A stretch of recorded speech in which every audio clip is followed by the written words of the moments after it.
Globalization began in Britain in the 1980s when Margaret Thatcher dismantled much of manufacturing and poured millions of pounds into building up the arms industry.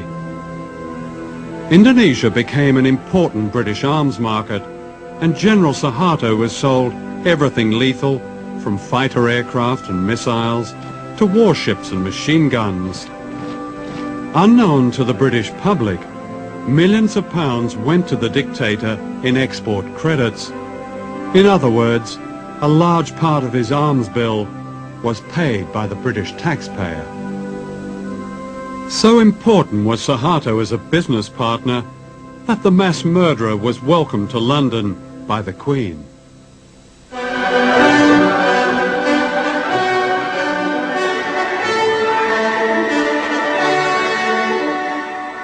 Who are the new rulers of the world?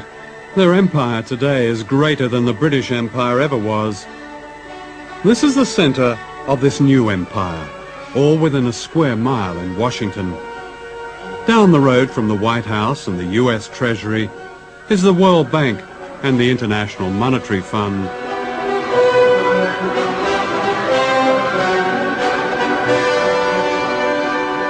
These two bodies are the agents of the richest countries on earth, especially the United States. The World Bank and the IMF were set up near the end of World War II to rebuild the economies of Europe. Later they began offering loans to poor countries, but only if they privatized their economies and allowed Western corporations free access to their raw materials and markets.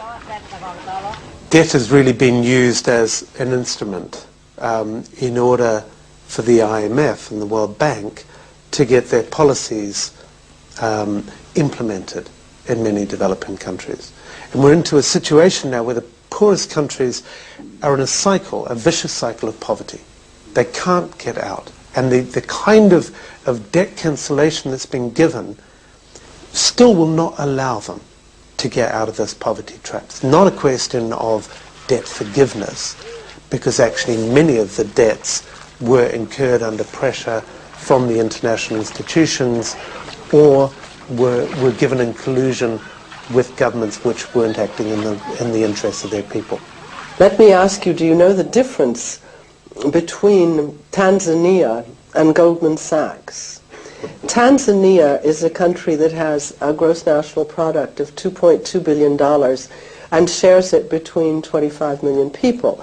Goldman Sachs is an investment firm which has annual profits of $2.2 billion and shares them among 161 partners.